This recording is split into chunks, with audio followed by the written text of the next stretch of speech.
SI।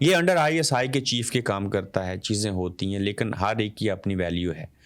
DGMI ہوتا ہے، DGC ہوتا ہے، DGISI ہوتا ہے، اور پھر اوپر آرمی چیف ہیں، اور اب تو فیلڈ مارشل بھی ہیں، اور اب تو چیف ڈیفنس فورسز بھی ہیں، عہدے۔ اس کے لیے نواز شریف فیملی یہ چاہ رہی ہے کہ ہم ندیم انجم جو ہیں ان کو DGISI بنائیں، جو کہ ہمارے ساتھ تو بات ہوئی تھی۔ DGMI جو ہیں وہ اپنی پوزیشن کے اوپر ہیں، جو پہلے عاصم ملک صاحب ہیں ان کو جانا پڑے گا، لیکن وہ بھی ایکسٹینشن چاہ رہے ہیں، ویسے ان کی ایک ایکسٹینشن تو ہو چکی ہے۔ اب DGC فیصل نصیر جو ہیں وہ DGISI بننا چاہتے ہیں، تو ان کا کردار اور ساری چیزیں سب کو علم ہیں۔ ایک سب سے بڑی چیز کہ وہ جو سولنگی کے نام سے اکاؤنٹ چلاتے تھے، جس کو اب انہوں نے ڈیلیٹ کر دیا، یہ کیسے DGC ہیں کہ جو خود سے نہ صرف لوگوں کے اوپر تشدد، ظلم، ستم، جبر کرتے ہیں، بلکہ جعلی اکاؤنٹ بنا کے بھی چلاتے ہیں اور وہاں سے بیانیہ چلاتے ہیں، بیانیہ بناتے ہیں۔ اس کو منیب فاروق نے ایکسپوز کیا، اور ظاہر ہے منیب فاروق بڑوں کی بات مانیں گے، بڑوں سے مراد یہاں آرمی چیف اور اپر لیول کے لوگ ہیں، نون لیگ سے مراد ہے۔ ابصار عالم جب بات کر رہے ہوں تو وہ سمجھ لیں نون لیگ کی جانب سے کی جا رہی ہے۔ ان سب باتوں میں سے بعض وہ چیزیں ریالٹی بیس بھی کہتے ہیں، جو کہ یہ سارے لوگ ان کے ڈسے ہوئے ہیں۔ تو پھر چیف کس کا بنے گا؟ تاریخ شاید ہے کہ 20 منٹ کمرے کے اندر بیٹھ کے زبردستی اگر فیلڈ مارشل اپنا نوٹیفیکیشن چیزیں استثناء لے سکتے ہیں، تو ان سے کیا توقع کی جا سکتی ہے کہ وہ شریف فیملی کے کہنے کے اوپر آرمی کے ادارے میں ایسے حالات میں جب ان کی 17 سیٹیں تھیں تو حکومت دے دی، تو ان کی بات مان کے وہ DGISI جو ہے وہ لگائیں گے۔ بہرحال جو بھی لگے گا، اللہ کرے کوئی بندے کا پتر آئے، کچھ چیزوں میں بہتری لائیں، کوئی حالات اچھے ہو جائیں۔ لیکن نون لیگ آج بھی چاہتی ہے کہ ہمارا آرمی چیف ہو، ہمارا فیلڈ مارشل ہو، ہمارا DGMI ہو، ہمارا DGC ہو، ہمارا DGISI ہو۔ تو جب یہ صورتحال ہوگی تو پھر ایک طرف خواجہ سعد رفیق کہیں کہ ہم نے ان کو دور کرنا ہے، اور دوسری جانب یہ خواہشات کریں کہ ہم نے اپنے بندے رکھنے ہیں، تو بتائیے یہ تو دوہرا معیار ہے۔ اب جو عمران خان صاحب کو دعوت دی جا رہی ہے، اس دعوت کو کیسے قبول کیا جائے؟ میں مانتا ہوں کہ اس کا حل یا تو سڑکوں کے اوپر ہے، یا اچھی نیت اور ارادوں سے آپس میں تمام سیاستدانوں کو ایک اور نیک ہونا پڑے گا، لیکن اس کے لیے تو آپ کو اقتدار چھوڑنا پڑے گا، نون لیگ کو، پیپلز پارٹی کو۔ آج پیپلز پارٹی خاموش ہے، پلواشا جو ہیں وہ نظر آ رہی ہیں علیم خان کے خلاف بیان دیتے ہوئے، کہاں پہ بلاول، صدر زرداری صاحب کیا کر رہے ہیں، کدھر گئی ہیں چیزیں؟ اور مولانا صاحب نے جو بات کی ہے اس کے اوپر بھی میں آؤں گا۔ اڈیالہ کے باہر کے جو حالات ہیں صاحب وہ ایسے ہیں کہ آج بھی ملاقات نہیں ہونے دی گئی۔ آج فیملی کی ملاقات کا دن تھا، آج پھر سے منگل تھا۔ پاکستان کے اندر منگل، جمعرات اور جمعہ کے دن جو ہے نا وہ بڑے مشہور ہو چکے ہیں، سب کو پتہ ہے کہ کس دن جو ہے وہ کیا کیا جاتا ہے اور کیا ہوتا ہے۔ تو آج وہاں پولیس اور علیمہ خان اور کارکنان جو تھے وہ آمنے سامنے رہے، لیکن اسٹریٹ موومنٹ جو شروع ہوئی اور اڈیالہ کے باہر جو لوگ آئے، لوگوں کے اندر جو ہے وہ جذبہ نظر آ رہا ہے۔ تو ملاقات تو پھر سے نہ ہو سکی، تو اب کیا ہوگا کہ ہر منگل کو پاکستان ہائی کمیشن لنڈن کے باہر ISF یعنی کہ انصاف اسٹوڈنٹ فیڈریشن جو ہے اس کے نوجوان یہاں دھرنا دیں گے، وہ 30 لوگ ہوں، 40 لوگ ہوں، اس وقت تک دھرنا دیتے رہیں گے جب تک عمران خان سے ان کی فیملی کی ملاقات نہیں ہو جاتی، اور یہ چیزیں جو ہیں وہ بڑا امپیکٹ ڈالیں گی۔ 2 دن پہلے صاحب پرسوں جو ہے وہ لوٹن میں ہیومن رائٹس کے نام سے پروگرام کیا گیا، میں اس میں خود شامل تھا۔ عمران ریاض صابر شاکر، اظہر مشوانی، شہزاد اکبر صاحب، دیگر بے شمار لوگ تھے، اور بڑی تعداد تھی کمیونٹی کی، ہال فل تھا، لوگ بیٹھے تھے، لوگ کھڑے بھی تھے، باہر بھی تھے، باہر سے وہ کچھ کو واپس بھی جانا پڑا۔ وہاں جو میں نے ماحول دیکھا، منظور پشتین نے بھی تقریر کی، ساری چیزیں ہوئی، لیکن صاحب اس میں ایک بڑی بات تھی۔ آپ کہتے ہیں نا یہ عمران ریاض اور باقی سارے لوگ جو ہیں وہ PTI کی بات کرتے ہیں، وچ از ٹرو، وہ ہر اس شخص کا ساتھ دیتے ہیں جو اسٹیبلشمنٹ کو سیاست میں روکنا چاہتا ہے، جو عدلیہ اور آئین کے ساتھ کھلواڑ ہو رہا ہے، اس کے راستے میں جو رکاوٹ ہے اس کے خلاف لوگ بولیں گے۔ اس ایونٹ کے اندر جو کہ میں لوٹن میں بڑا عرصہ رہا ہوں، تو میں نے دیکھا کہ پیپلز پارٹی، مسلم کانفرنس، دیگر سیاسی جماعتوں کے لوگ بھی تھے، تحریک انصاف کے لوگ تو تھے ہی۔ اس سے یہ ثابت ہوا کہ اوورسیز لوگ جو ہیں وہ ان لوگوں کو سننا چاہتے ہیں، دیکھنا چاہتے ہیں، ملنا چاہتے ہیں، اور وہ بھی پاکستان سے محبت کرتے ہیں اور اس سارے نظام سے تنگ ہیں، اور انہیں بھی معلوم ہے کہ اس نظام کا جو خرابی کا سبب ہے وہ کون ہے اور اس کا علاج کیا ہے۔ تو یہ تبدیلی ہم دیکھ رہے ہیں، لوگ بول رہے ہیں، لوگ بولتے رہیں گے، آپس میں اطاعت رکھیں گے اور پاکستان کے اندر ایک الگ سے جو چیزیں ہیں وہ لمبے عرصے سے چل رہی ہیں اور جو اوورسیز کے اندر 1 کروڑ سے زائد پاکستانی اور کشمیری بیٹھے ہوئے ہیں یہ بھی آواز اٹھاتے ہیں تو ان چیزوں کا کوئی نہ کوئی امپیکٹ جو ہے وہ ضرور آئے گا۔ دیکھیے پی آئی اے کے ساتھ کیسا دھوکہ ہے، کتنی بار اس کی نچکاری کی گئی، اپنے ہی لوگ وہی اس کی بیڈنگ کرواتے ہیں، نچکاری کے لیے بولی لگاتے ہیں، اپنے ہی لوگوں کو شامل کر دیتے ہیں، خود خریدتے ہیں اور اس وقت حکومتی متوقع قیمت جو ہے وہ 100 ارب ہے، ایئر بلو نے 26 ارب روپے کی ہے، لکی سیمنٹ گروپ ہے 101.5 ارب روپے انہوں نے کہا، عارف حبیب گروپ ہے میں ان کو جانتا نہیں 115 ارب روپے انہوں نے کہا۔ اچھا جب یہ پرائیویٹائز ہو جائے گی، چیزیں ہوں گی، تنخواہ جو ہے وہ یہی دیں گے جو لیں گے پی اے کے عملے کو، لیکن پینشن اور مراد جو ہیں وہ حکومت دے گی۔ صاحب یہ کیسا عمل ہے؟ پی آئی اے وہ جو دنیا کی نمبر 1 ایئر لائن رہی 90s کے دور میں، جس کے پائلٹ کا ریکارڈ ہے کہ لنڈن سے پاکستان 6 گھنٹے میں 7 کے بجائے وہ ایئر لائن جہاز کی فلائٹ جو ہے وہ لے کے گئے۔ پی آئی اے بہت اچھے طریقے سے چل رہی تھی، اس کو اپ گریڈ نہیں کیا گیا، اس کے اوپر پابندیاں لگ گئیں اور اب اس کی نچکاری ہو رہی ہے۔ تو اب یہ پی آئی اے جو پاکستان انٹرنیشنل ایئر لائن ہے جس کے اوپر پاکستان کا جھنڈا لگا ہے، اس کو ہم بڑے فخر کے ساتھ بیچ رہے ہیں اور اس کی نچکاری کروا رہے ہیں۔ ملک کے اندر کسی ایک ادارے کا نام لیں جو صحیح سے کام کر رہا ہے، کسی بھی شعبے کا نام اپنے سامنے رکھیں اور اس کے اوپر غور و فکر کریں تو نہ ہماری سنتیں چل رہی ہیں، نہ پی آئی اے، نہ عدالتیں، نہ پارلیمنٹ، نہ سینٹ، نہ معیشت، کچھ بھی تو نہیں چل رہا۔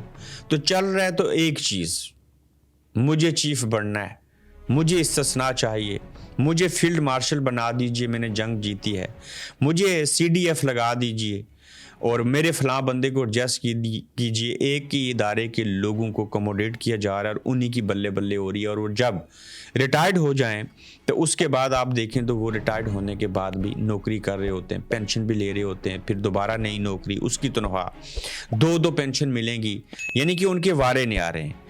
لیکن ملک کے اندر سے 85 لاکھ لوگ سال اس 2025 میں چھوڑ کے گئے ہیں، مزید چھوڑ رہے ہیں۔ اب تو ہائر سکل ورکر ویزا اور باقی چیزوں میں کمی پیشی آ گئی ہے۔ 9 یونیورسٹیز نے پاکستانی اسٹوڈنٹس کو ویزا دینا چھوڑ دیا، جو کہ ان کو پتہ ہے یہ جو ہی آتے ہیں تو یہاں پہ جو ہے وہ اسائلم کر لیتے ہیں۔ میں ایک نوجوان سے ملا، میں اس کا نام نہیں لوں گا، تگڑے قبیلے سے ہے، پنجاب سے ہے، برطانیہ میں ہوتا ہے، عمران خان کے نام کے اوپر اس نے اسائلم کیا، اس کو اسائلم مل گیا۔ اب ان کے کوئی چچا ہیں، وہ پہلے پی ٹی آئی میں تھے، وہاں سے الیکشن لڑے، پھر نون لیگ میں چلے گئے ڈر خوف کی وجہ سے۔ اب پنجاب میں بلدیاتی الیکشن ہونے لگے ہیں تو وہ پسند عمران خان کو کرتے ہیں، لیکن بلدیاتی الیکشن نون لیگ کے ذریعے لڑیں گے۔ تو یہ وہ معیار ہے، یہ وہ خوف ہے، یہ وہ لالچ ہے، یہ وہ مفاد پرستی ہے کہ لوگ کیا سے کیا عمران خان کے نام کے اوپر نہیں کر گئے، لیکن جب وقت آیا قیام کرنے کا تو اس بات کے مصداق کے جن کے لیے ہم مرے وہ وضو کرتے رہے، تو لوگ جو ہیں اپنے حصے کا کام نہیں کر رہے۔ ہم جو کہتے ہیں پنجاب اٹھتا نہیں، پنجاب جاگتا نہیں، تو پنجاب کے لوگوں نے بھی قربانیاں دی ہیں اور اصل تحریک جو ہے وہ پنجاب سے چلے گی، کے پی کے، سندھ، بلوچستان کے لوگ تو اس سے قبل ساری چیزیں جو ہیں وہ کر چکے ہوئے ہیں۔ پی آئی اے کی بات کر رہے تھے تو لہٰذا پی آئی اے پرائیویٹائز ہو جائے گی، بک جائے گی کیا، اس کے بعد اس میں کوئی بہتری آئے گی تو پرائیویٹائز ہونے سے ملک کو کیا فائدہ ہوگا؟ ہم نے جتنے ملکی ادارے تھے، چیزیں تھیں، یا تو آئی ایم ایف سے قرضہ لے کے گروی رکھ دی ہیں، قرضہ اتنا بڑھ چکا ہے کہ ہمیں اس کے اوپر جو سود ادا کرنا ہے، ہمیں سود دینے میں بھی دشواریاں آ رہی ہیں۔ تو یہ ساری صورتحال ہے اور اس میں دیکھیے مولانا فضل الرحمان اور کچھ اور علماء حضرات جو ہیں انہوں نے یہ فتویٰ دیا ہے۔ اس موضوع کے اوپر ہم آگے بات کریں گے کہ یہ غیر اسلامی کیسے ہے، اسے قبول کرنے سے انکار کیا گیا ہے۔ یہ کہہ رہے ہیں کہ جو استثناء ملی ہے یہ کسی صورت جو ہے وہ ٹھیک نہیں ہے۔ تو اب دیکھنا یہ ہوگا کہ یہ فتویٰ پہلے آتا تو ٹھیک تھا یا جب سارا کچھ ہو گیا تو پھر فتویٰ دینا ضروری ہے۔ جو لوگ ڈاکٹر کی ڈگری کو ترجیح دیتے رہے اور قومی کانفرنس کو اگنور کیا، ان سے آپ کیا توقع کر سکتے ہیں؟ 2 پہلو آپ کے سامنے رکھنے ہیں کہ پاکستان کی خوفناک حالت کیسی ہے۔ صاحبو، مجھے پاکستان کے 2-3 بڑے بزنس مینوں نے کہا، ابھی بکرم کہہ رہے ہیں، ہمیں ڈر یہ لگتا ہے کہ اگر ہمارا کسی کے ساتھ کوئی پھڈا ہو جائے یا کسی کو ہماری کوئی چیز پسند آ جائے تو ہم اسے واپس کیسے لیں گے؟ آپ نے فضا یہ پیدا کر دی ہے. حبیب اکرم صاحب کہتے ہیں کہ بڑے بزنس مین جو ہیں انہیں یہ خوف ہے, اور پاکستان کی ایسی خوفناک حالت ہے کہ پاکستان کے 2-3 بڑے بزنس مینوں نے کہا کہ ہمیں ڈر یہ لگتا ہے کہ اگر ہمارا کسی کے ساتھ کوئی پھڈا ہو جائے یا کسی کو ہماری کوئی چیز پسند آ جائے تو ہم اسے واپس کیسے لیں گے. یعنی کہ جو چیز کسی کو آپ کی پسند آ گئی انہوں نے آپ سے لے لینی ہے. یہ طاقتور لوگوں کی بات ہو رہی ہے.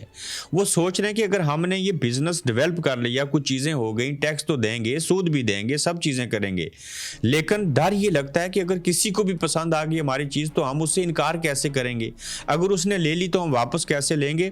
میں شروع سے کہتا رہا ہوں کہ پاکستان کے اندر جس کے پاس پیسہ ہے نا اور کاروبار ہے, اس کو کاروبار کے بچانے کی اور اپنی جان کو بچانے کی فکر ہے. جس کے پاس پیسہ نہیں ہے اسے روٹی کھانے کی فکر ہے. لوگ ملک کو چھوڑ کے جا چکے ہیں اور کون برباد ہوا, یہ بڑی اہم چیز ہے. اسد عمر کہہ رہے ہیں کہ 2 سال 2025 کے پہلے 6 ماہ میں تنخواہ دار طبقے پر ٹیکس میں 54% اضافہ کیا گیا, 54%. کہتے ہیں کہ میں کئی دنوں سے بتا رہا ہوں کہ 50,000 سے 3 لاکھ روپے ماہانہ کمانے والے کی کمر ٹوٹ گئی ہے, کیونکہ ایک طرف ٹیکس میں اضافہ ہوا اور دوسری طرف روزمرہ کی ضروری اشیاء کی قیمتوں میں 3 سالوں میں 200% اضافہ ہو چکا ہے. اور پنجاب حکومت کی احمقانہ ایگریکلچر پالیسی نے کسان کی کمر توڑ دی, اور جب اوورسیز پاکستانیوں نے انویسٹمنٹ سے ہاتھ روک لیا تو پراپرٹی بیٹھ گئی اور اس سے کنسٹرکشن کا کباڑہ ہو گیا. اس صورتحال میں سیاسی ٹمپریچر میں اضافہ تباہ کن ہے. فواد چودھری یہ بات کہہ رہے ہیں. دیکھیے اوورسیز پاکستانی پاکستان میں انویسٹمنٹ نہیں کرنا چاہ رہے, وہ اس نظام سے ڈرے ہوئے ہیں. لوگوں کو پاکستان, اپنا گاؤں, اپنا گھر, اپنے آباء و جداد, اپنا ملک, وہ مٹی, وہ کھانے, موسم سب پسند ہے, لیکن لوگ 100 بار سوچتے ہیں کہ ہم پاکستان جائیں یا نہ جائیں. چلے جائیں گے تو کیا ہوگا, کیا ہم محفوظ ہیں یا نہیں ہیں. تو لوگ مراکو جا رہے ہیں, لوگ عمان جا رہے ہیں, لوگ عمرہ کرنے جا رہے ہیں, وہیں پہ ہالیڈے منا رہے ہیں. تو آپ یہ تناسب اگر دیکھیں, انویسٹمنٹ کرنا تو دور کی بات, لوگ پاکستان جانے سے کترا رہے ہیں. یہ فضا کس نے قائم کی؟ ملٹری اسٹیبلشمنٹ نے, ہماری عدلیہ نے, ہمارے سیاستدانوں نے اس ملک کے ساتھ ایک ایسا کھلواڑ کیا کہ چیزیں جو ہے نا خراب کرنا بڑا آسان ہے, اور خراب کی ہوئی چیز کو ٹھیک کرنا اور اس کی تشخیص کرنا بڑا مشکل ہوتا ہے. تو پاکستان کے جو موجودہ حالات ہیں اس میں نا امیدی نہیں, نا امید ہونا, مایوس ہونا, مایوسی گناہ ہوا کرتی ہے. یہ چیزیں بدلیں گی, یہ چیزیں بہتر ہوں گی, انہیں بہتر ہونا پڑے گا. 2 ہی راستے ہیں, سیاستدان ایک اور نیک ہو گئے یہ کام کر لیں, یا پھر سٹریٹ موومنٹ جس کا آغاز ہوا ہے, کوئی لانگ مارچ, کوئی احتجاج, کوئی انقلاب آئے تو اسی سے یہ عمل جو ہے اس کو ٹھیک کیا جا سکتا ہے. تو آپ اپنا فیڈ بیک دیجیے گا, اپنی رائے کا اظہار کیجیے گا, تو جلد انشاءاللہ آپ سے پھر ملیں گے. آپ دیکھ رہے ہیں گورکھ دھندا ابرار قریشی کے ساتھ.